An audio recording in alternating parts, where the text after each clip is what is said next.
ألوف حذر الموت. أعوذ بالله من الشيطان الرجيم. بسم الله الرحمن الرحيم. ألم تر إلى الذين خرجوا من ديارهم وهم ألوف حذر الموت فقال لهم الله موتوا ثم أحياهم. إن الله لذو فضل على الناس ولكن أكثر الناس لا يشكرون. وقاتلوا في سبيل الله واعلموا أن الله سميع عليم. من ذا الذي يقرض الله قرضا حسنا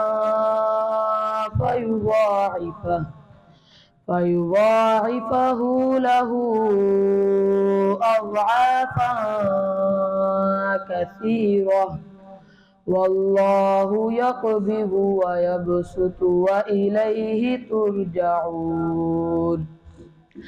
ألم تر إلى الملأ من بني إسرائيل من بعد موسى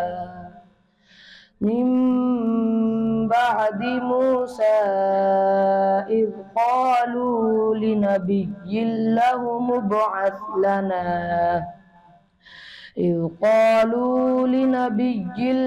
مبعث لنا ملكا نقاتل في سبيل الله.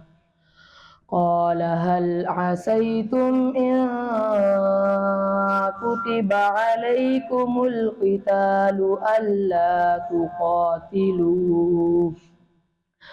قالوا وما لنا ألا نقاتل في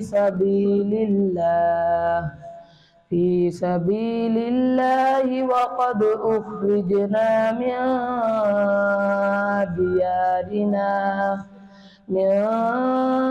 ديارنا وأبنائنا.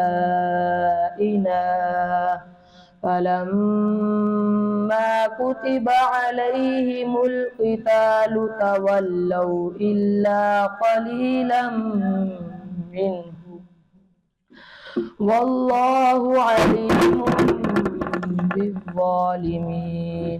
وإذا ضربتم في الأرض فليس عليكم جناح.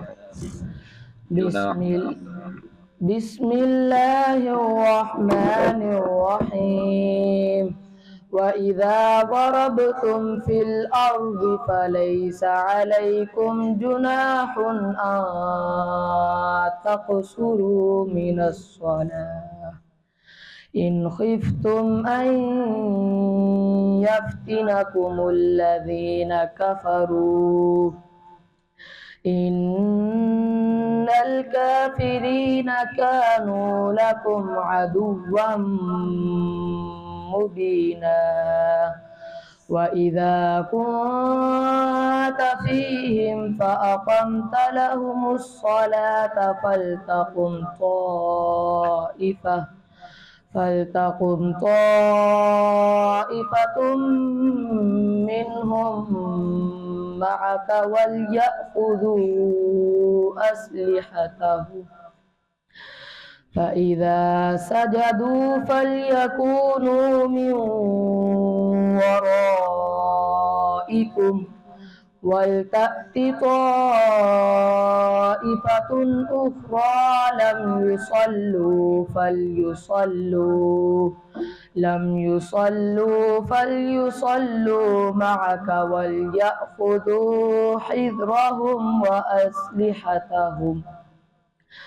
ود الذين كفروا لو تغفلون عن أسلحتكم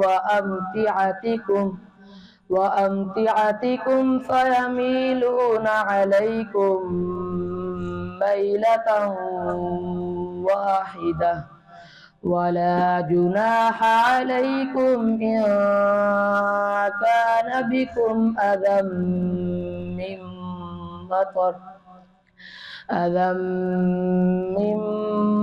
مطر أو كنتم مرضى أن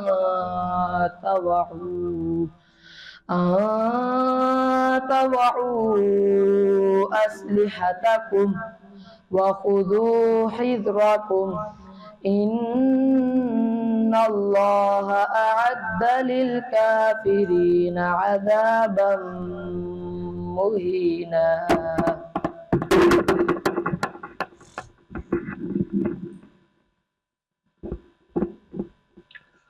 ما كان للمشركين أن يعمروا مساجد الله شاهدين. بسم الله الرحمن الرحيم. ما كان للمشركين أن يعمروا مساجد الله شاهدين على أنفسهم بالكفر أولئك حبطت أعمالهم في الدنيا والآخرة أولئك حبطت أعمالهم في الآخرة ما كان للمشركين أن يعمروا مساجد الله ما كان للمشركين أن يعمروا مساجد الله شاهدين على أنفسهم بالكفر أولئك حبطت أعمالهم في الدنيا وفي النار هم خالدون. أولئك حبطت أعمالهم وفي النار هم خالدون. إنما يعمر مساجد الله من آمن بالله واليوم الآخر وأقام الصلاة وآتى الزكاة ولم يخش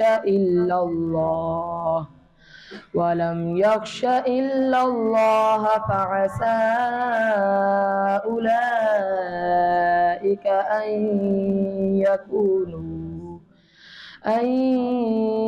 يكونوا من المهتدين. أجعلتم سقاية الحاج وعمارة المسجد الحرام كمن آمن بالله واليوم الآخر وجاهد في سبيل الله لا يستوون عند الله والله لا يهدي القوم الظالمين. أولئك جزاؤهم والله لا يهدي القوم الظالمين. والله لا يهدي القوم الظالمين.